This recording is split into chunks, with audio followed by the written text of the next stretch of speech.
Graph नुमा आकलन होता है जो कि माँ और गर्भस्थ शिशु की स्थिति को बताता है। और यह जो ग्राफ नुमा आकलन होता है यह बताता है कि कब हमें अलर्ट होने की आवश्यकता है, कब हमें एक्शन लेने की आवश्यकता है, गर्भस्थ शिशु का जो एफएचएस है वह कितना है, या फिर सर्विक्स का डायलिटेशन यदि हो रहा है तो सही हो रहा है या नहीं हो रहा है, बीपी कैसी है, पल्स कैसा है, गर्भस्थ शिशु का जो प्रोग्रेस है वो कैसा है, कहीं उसके दिल की धड़कन तो नहीं बढ़ रही है। तो इन सबों का आकलन जिस ग्राफ के माध्यम से हम करते हैं उसी का नाम है पार्टोग्राफ। तो हम कह सकते हैं कि यह प्रसव कक्ष के लिए, प्रसव के समय के लिए एक महत्वपूर्ण औजार का काम करता है जिसके आधार पर हम सुरक्षित प्रसव करवा सकते हैं। तो आइए आज हम इस ग्राफ को भरने का तरीका देखें कि हम कैसे इसको भर सकते हैं और किस प्रकार हम आकलन कर सकते हैं ताकि हम एक्शन और अलर्ट लाइन को पहचान सकें। तो आइए हम देखें इसे। सबसे पहले हम देखते हैं कि इसे भरा कब जाता है। तो इसके जो भरने की अवधि होती है वह उस वक्त से शुरू हो जाती है जब सर्विक्स का जो डायलिटेशन होता है वह 4 सेंटीमीटर, ये कह सकते हैं कि 3 सेंटीमीटर से समय अंकित करना है कि समय कितना हुआ है। इस समय को हम अंकित करेंगे, यह 1 घंटे या 2 घंटे या 3 घंटे, मतलब ये जो प्रत्येक बड़ा खाना है वह है 1-1 घंटे को करता है। और जो छोटा खाना है यानी जो बटा हुआ यह आधे घंटे को सूचित करता है, यह 1 घंटे को और यह आधे घंटे को। और हमें किन किन चीज़ों का ध्यान रखना है उसे हम इस प्रकार समझें कि फीटल हार्ट रेट जो है उसे हमें प्रत्येक आधे घंटे पर देखना है। एमनियोटिक फ्लूइड का कलर भी हमें देखना है प्रत्येक आधे घंटे पर। सर्विक्स का डायलिटेशन जो होता है वह हम 4 घंटे पर हम नोट करते हैं, जिस वक्त से हम पार्टोग्राफ भरना शुरू करते हैं।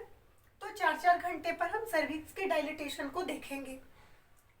समय जिस वक्त हम यह पार्टोग्राफ भरना शुरू करते हैं यानी सर्विक्स के बाद यानी 4 सेंटीमीटर होने के समय से जो हम इस ग्राफ को भरना शुरू करते हैं वह समय इसमें अंकित करते हैं। कॉन्ट्रैक्शन पर 3 मिनट कितना हो रहा है उसे हम नोट करते हैं। और इसमें हम एक बात का ध्यान रखते हैं कि यदि माइल्ड कॉन्ट्रैक्शन है तो हम इस प्रकार डॉट डॉट डॉट से हम उसे सूचित करेंगे। यदि मॉडरेट कॉन्ट्रैक्शन है तो फिर हम इस तरह से तिरछे लाइन से उसे सूचित करेंगे। यदि कॉन्ट्रैक्शन पर मिनट पर 3 मिनट जो है वह स्ट्रॉन्ग है तो उसे हम इस तरह से पूरे घेरे से हम उसे अंकित करेंगे, यानी गहरे रंग से उसे हम अंकित करेंगे ताकि हम यह समझ सकें कि कब जो डायलिटेशन ये कॉन्ट्रैक्शन है यह माइल्ड कॉन्ट्रैक्शन है, कब है वो मॉडरेट कॉन्ट्रैक्शन है और कब जो है वह स्ट्रॉन्ग कॉन्ट्रैक्शन है। इस प्रकार से हम फिर आगे बढ़ेंगे। मदर भी देखते हैं कि पल्स, तो इसे पल्स और बीपी को हम प्रत्येक आधे घंटे पर देखते हैं और टेम्परेचर को 4 घंटे पर हम देखते हैं। कभी कभी ऐसा होता है कि यदि कॉन्ट्रैक्शन बहुत तेज है तो हम पहले भी देख सकते हैं, लेकिन नियमतः 4 घंटे पर हमें देखना है।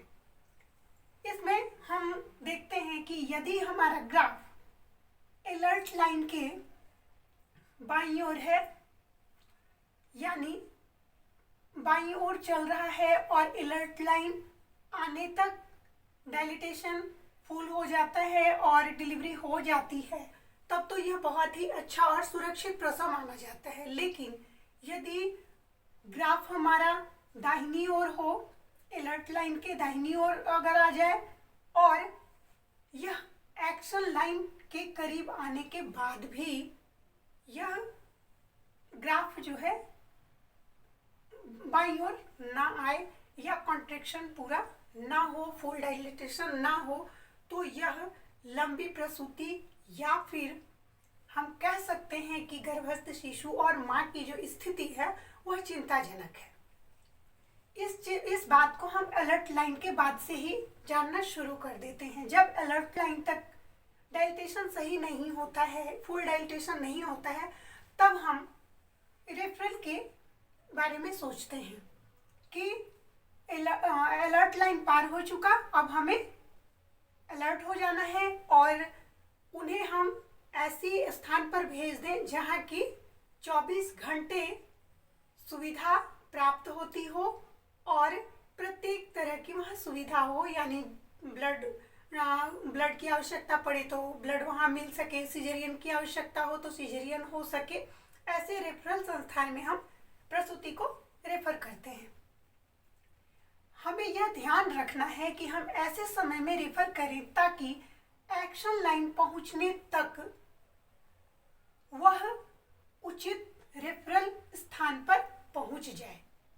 यह बहुत महत्वपूर्ण होता है प्रसव के लिए।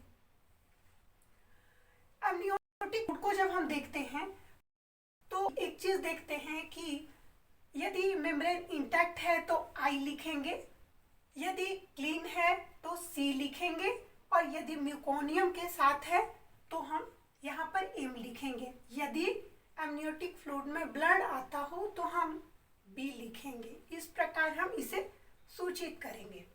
इसके पहले जब हम ग्राफ भरते हैं तो जो गर्भवती महिला है उसका नाम, पति का नाम, उम्र, ग्रेविडा, पारा और हम मेम्ब्रेन रप्चर होने का समय भी अंकित करते हैं यदि मेम्ब्रेन रप्चर हुआ हो तो इस प्रकार से हम उसकी पूरी सूचनाएं भरते हैं और उसके बाद फिर हम ये ग्राफ भरना शुरू करते हैं।